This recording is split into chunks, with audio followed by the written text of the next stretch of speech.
Welcome to the Facilitators Deep Dive Podcast, your podcast on your way to facilitation mastery. All right, listeners, ready to dive into something a little different today? Different good. Yeah, we're tackling this thing called 9 Whys. Ooh, 9 whys. But don't worry, it's not as basic as it might sound on the surface. It does sound pretty basic, right? Like asking why a bunch of times. But honestly, 9 whys, it's one of those things that's deceptively simple. Okay, so set the stage for us. Sure. What is this 9 Whys all about? Well, 9 whys is a liberating structure. Liberating structure? What in the world is that? Yeah, it sounds a little out there. Yeah. Basically, think of liberating structures as methods for how we work together. They can really shake things up in a good way, help groups unlock their potential, brainstorm better, collaborate better. Interesting. And they draw on all sorts of interesting ideas. Like what? Like improv, design thinking, all kinds of stuff. So it's kind of like a framework or a toolkit for better teamwork. Yeah, exactly. Okay, so back to 9 Whys. Why this specific tool? What's so special about it? Well, with 9 whys, you uncover the real why behind the things we do. We get so caught up in the what and the how, right? Oh, yeah, totally. This helps us zoom out and connect to that deeper purpose. That makes sense. Like, I can see how that'd be helpful, but I'm still a little fuzzy on how asking why 9 times gets us there. Think of it like peeling an onion.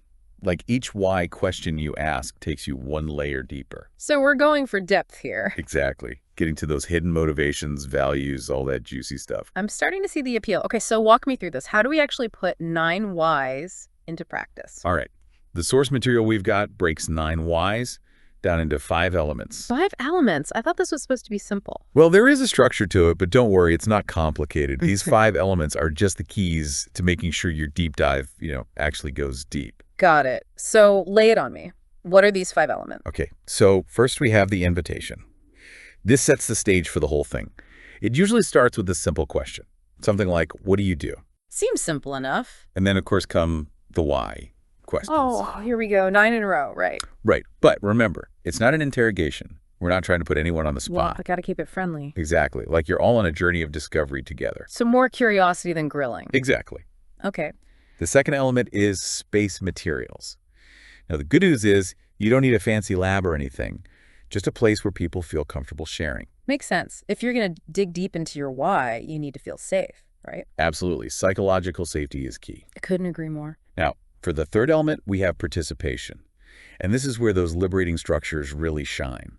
It's all about equal opportunity, no matter who you are or what your role is. So everyone gets to share their why, not just the loudest voice in the room. Exactly. That's how you get those really surprising insights. Okay, what's next? The fourth element is groups. The source material suggests starting small, maybe in pairs, then building to groups of 4, then to the whole group. So we're easing people in, not overwhelming them right from the start. Right. Start small, build confidence, and then bring it all together. So we've got our invitation, a safe space, everyone participates, and we're working in groups. Yep. What's the 5th element? What rounds out this process? The final element is sequence. This is where we get specific with timing. We're talking timed segments for reflection, for sharing in pairs, then in larger groups. The source material really emphasizes these timed segments. So it's not just firing off questions randomly. There's an intentional flow to the process. Precisely. And that flow is designed to help those deeper insights bubble to the surface. We love structure on this show. Speaking of insightful, I came across this quote from Nietzsche while prepping. He said, "He who has a why can endure any how." Ooh, Nietzsche. Yeah, what do you think of that? That's a good one. I think he's onto something there. It's like knowing your why gives you this incredible strength. Yeah, like fuel for the journey. If you know why you're doing something, the how almost takes care of itself. I like that. So you might be thinking, okay, all this why stuff sounds great, but what's in it for me? What are the benefits? Why should we bother with all this deep digging? Well, for starters, 9 whys can bring a ton of clarity. Clarity. Yeah, think about a time you felt lost or unsure about something. Oh, I had plenty of those. Right. Well, 9 whys helps cut through all that noise and get to the heart of what matters. So it's not just figuring out why you're doing something. It's about understanding your own motivations better. You got it. That's like decluttering your mind, right? Helping you focus on what really aligns with your values. I like that. Mental decluttering. And speaking of alignment, that's another big benefit of 9 whys. Alignment? How so? Well, it can help teams discover their shared purpose. Shared purpose. I can see how that would be helpful. Oh, it's huge. When a team's aligned, they work better, they're more productive. Fewer arguments, maybe. Exactly. We actually worked with a team once that was completely stuck. What happened? They were just going nowhere. Missing deadlines, morale was low, you name it. Rough. So they tried 9 Whys, and guess what? What? It turned out they were all focused on different things. Oh, yikes. Once they got aligned on their why, they were unstoppable. That's amazing. So it's not just about efficiency. It's about getting everyone on the same page, working towards a common goal. You nailed it. And it creates a much more positive work environment, Yeah, too. makes sense. But wait, there's more. More. 9 Whys can also spark innovation. Innovation. Really? Yeah. When you have that clarity of purpose, those creative juices start flowing. Okay, I can see that. When you're too focused on the details, you can miss the big picture. Right. But with the strong why, it's like the blinders come off. You start seeing things in a new light. Exactly. New possibilities, fresh solutions. Interesting. And here's another bonus. 9 Whys can help with evaluation. Evaluation meaning? You can use the purpose you uncover as a benchmark to see if you're on the right track. Oh, that's smart. So it's like a built-in feedback loop. Exactly. You're checking in, making sure your actions match your values. You got it. So I know we've been talking a lot about theory, but the source material is actually full of real-world examples of how 9 Whys works. Okay, let's hear some of those examples. Bring this to life for us. All right. Let's start with the Quality Commons. Quality Commons, what's that? They're a collaborative research organization. Okay. And they use 9 Whys as part of their purpose to practice process. They wanted to build a really solid shared purpose. And did it work? Did they find that shared purpose? Oh, it totally worked. 9 Whys helped them tap into everyone's deeper motivations. And they ended up with this incredibly cohesive research network, like a true community, you know? That's awesome. I'm starting to get a feel for how versatile this technique can be. Right. And that's just one example. We also see 9 Whys used a lot in coaching. Coaching, like life coaching. Yeah. Imagine you're a coach and your client feels stuck in their career. You could use appreciative interviews to start. Appreciative interviews, those are... You ask them to think back to a time when they felt really fulfilled at work. And then you ask, why was that experience so meaningful? Ah, so you're starting from a positive place, then using 9 Whys to figure out what made it so good. Exactly. You're helping your client rediscover their passion and purpose. Nice. And you can combine 9 Whys with other liberating structures too, like Troika Consulting. So many possibilities. And I bet you could even use 9 Whys in a business context. Oh, absolutely. Let's say you're launching a new product. Okay. You could use 9 Whys to get really clear on your value proposition. Why should customers choose your product over others? What problem does it solve for them?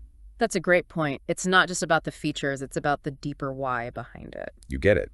And that why should drive everything you do, from product development to marketing, the whole shebang. This is all starting to click for me. Yeah. But, you know, no technique is perfect. There must be some potential pitfalls with 9 Whys. Oh, of course. It's not all sunshine and rainbows. What are some of the things we should watch out for? Well, one of the biggest traps is turning it into a why, because I said so kind of thing. Oh, yeah. You don't want it to feel like an interrogation. Exactly. We're going for curiosity and exploration, not pressure. That makes sense. What else? Sometimes people get stuck. They don't know how to answer the why question. I could see that happening. If that happens, try rephrasing the question. Instead of just why, you could say something like, what would be different if this happened overnight? Ooh, I like that. Yeah, It's a bit more playful and might help people think outside the box. exactly. Hmm. Another tip is to focus on personal significance. It's not just about the organization's why, it's about each person's individual why. So why is it important to you? Exactly. That's where the real magic happens. Got it. And after you've had those individual reflections, make sure to share and celebrate the different responses. I bet you get some really interesting answers. Oh, you do. Look for the common threads that connect those individual whys. It's like weaving a tapestry of motivations. I love that.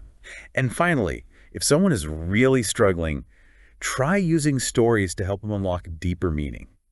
Ask them if a story comes to mind that illustrates their why. Stories are so powerful, they tap into emotions in a way that plain words sometimes can't. Right. It's like a window into their soul. So we've covered a lot about 9 Whys, the basics, the benefits, tips for using it effectively. We have. But I have a feeling there's more to this story. You know me too well. We're about to enter the bonus round, the riffs and variations that take 9 whys to a whole new level. Riffs and variations. Color me intrigued. I'm already pretty impressed with 9 whys, but I'm always up for taking things further. Well, one cool riff is combining 9 whys with appreciative interviews. Remember those? Yeah, we talked about them a bit earlier. Right. Instead of starting with a problem, you begin by reflecting on something that went really well. Like ask, tell me about a time when this worked amazingly. Why was that success important to you? Oh, that's a good twist. So you're basically celebrating a win and then digging into the reasons behind it. Exactly. It helps boost morale and helps you pinpoint what made it work so well, so you can do it again. Right. I like it. What else? What other variations can we play with? Another great one is challenging the group to come up with a one-sentence purpose statement. One sentence, that's a challenge. It is, but it's really powerful. It forces you to distill all those whys into something super clear and concise. Like a supercharged mission statement. Yep. It's great for teams or organizations that need to get everyone on the same page about their purpose. Okay, that makes sense. Any other variations we should know about? Let's see. Oh, you can also try using 9 whys visually. Visually, how do you do that? Easy. Write each why, answer on a Post-it note, and stick them up on a wall. You get this visual map of the thought process. Ooh, I like that. I'm a visual learner, so that would be super helpful for me. It makes it way easier to see patterns and connections, right? Yeah, totally. So we've got combining with appreciative interviews, the one-sentence purpose statement, the visual approach. What else? Well, here's a fun one. Once you've explored all the whys, switch to how questions. How questions? Like what? Ask things like, okay, we know our purpose. Now, how do we make it a reality? What specific steps do we need to take? Ooh, I like that. It's like bridging the gap between the thinking and the doing. You got it. Turning insights into action. Action is key. Always. And remember, a good purpose is never truly finished. It's always evolving, right? Oh, it's not about finding the one perfect answer and then never changing it. Right. It's about being flexible and open to new possibilities. The source material talks about dynamically incomplete purpose. Dynamically incomplete. I've never heard that before. It's a cool concept. It means that our understanding of our purpose is always growing and changing. So we have to keep revisiting it, keep challenging our assumptions. Exactly. And that's how we grow, both individually and as a group. I love this idea of purpose as a living, breathing thing. Right. It's a journey, not a destination. And this journey, it can even extend to the community level. Well, absolutely. Ask yourself, why is this important to our community? How does our work make a difference in the world?